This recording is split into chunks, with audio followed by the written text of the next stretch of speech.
사람은 죄를 배워서 짓는 게 아니라 죄악 중에 출생합니다. 인류의 조상 아담이 범죄함으로 타락한 이후 그의 후손들은 자동으로 죄인으로 출발합니다. 타락 이전에는 하나님의 형상과 통치권을 가지고 하나님을 보여주고 그분의 통치를 대행하는 존재였는데 죄가 이런 영광을 빼앗아가 버렸습니다. 본질상 진노의 자녀로 출발한 우리는 이 세상 풍조를 따르고 공중 권세 잡은 자를 따르고 육체와 마음이 원하는 대로 행하는 존재였습니다. 하나님이라는 기준이 없으니 제멋대로 행하는 삶이었습니다. 이러한 삶은 살아 있으나 이미 죽은 상태, 즉 허물과 죄로 이미 죽은 상태입니다. 바로 그런 이유 때문에 우리의 죄 문제를 대신 해결해 줄 대속제물, 화목제물이 필요합니다. 바로 그분이 어린 양 예수 그리스도이십니다. 예수님이 지신 십자가에서 신적 교환, 즉 디바인 익스체인지가 이루어졌습니다.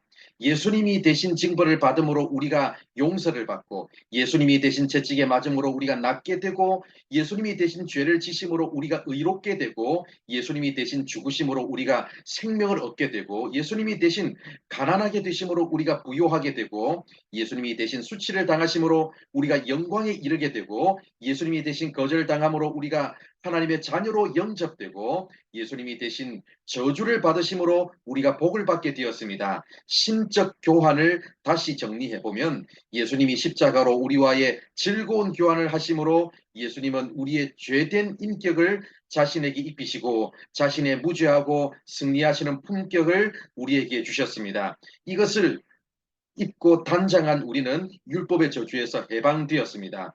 영적 영역에서 예수님은 십자가로 생명의 창조주와 친밀한 교제를 하도록 유일하게 길을 열어주셨습니다. 정신적 영역에서 예수님은 십자가로 우리 마음에 있는 두려움을 가져가시고 평안을 주셨습니다. 육체적 영역에서 예수님은 십자가로 죄의 결과로 온 질병을 가져가시고 우리에게 질병에서 자유하게 하셨습니다. 십자가에서 일어난 교환을 신학적으로 대속의 원리라고 합니다. 대속의 원리가 십자가의 핵심 개념입니다. 내가 감당할 수 없으니까 그분이 오셔서 대가를 지불하고 사주셨다는 개념입니다. 내가 의로워서가 아니라 하나님께서 의롭다고 인정해 주시는 법적인 개념입니다. 나의 죄는 예수님에게 전가시키시고 그분의 의를 나의 의로 인정해 주셨습니다.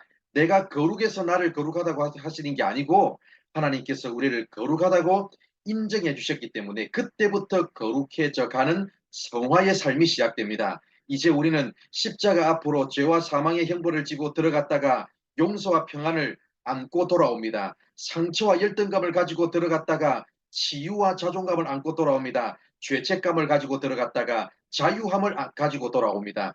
영벌을 가지고 들어갔다가 영생을 가지고 돌아옵니다. 가난을 가지고 들어갔다가 부요를 가지고 돌아옵니다. 수치와 부끄러움을 가지고 들어갔다가 영광스러움을 얻고 돌아옵니다. 버림받음을 가지고 들어갔다가 존귀한 하나님의 자녀로 인정되어 돌아옵니다. 죄와 사망이 가져온 모든 저주를 짊어지고 들어갔다가 예수님 안에 하늘에 속한 모든 신령한 복들을 다 내 것으로 보장받고 돌아옵니다. 바로 이것이 믿음의 원리입니다. 또한 예수님의 십자가를 믿는 우리가 해야 할 사역이 있습니다. 하나님은 신적 교환을 경험한 우리에게 교환하게 하는 직분을 주셨습니다. 교환을 통한 화해, 회복이 우리의 사역의 중심이 되어야 합니다. 복음을 먼저 받고 성숙을 경험한 사람이 또 다른 사람들을 섬김으로 죄인과 하나님을 화목하게 하는 사역이 우리가 바로 감당해야 할 복음의 사명입니다. 시작은 그리스도가 나의 의가 되어 주십니다. 그러나 성숙하면 내가 하나님의 의가 됩니다. 시작은 우리가 그의 영광을 찬송합니다. 그러나 성숙하면 우리가 그의 영광의 찬송이 됩니다. 시작은 하나님이 우리의 기업이 되십니다. 그러나 성숙하면 우리가 하나님의 기업이 됩니다. 사랑하는 성도 여러분, 십자가를 통한 거룩한 교환과 은혜를 경험한 자로서 이제 우리가 하나님의 자랑이 되고 하나님의 의가 되는 삶을 살아가므로 우리의 삶의 현장에 하나님의 통치가 나타나도록 복음을 선포하고 맡겨주신 영혼들을 말씀으로 잘 양육하는 우리 모두가 되기를 바랍니다.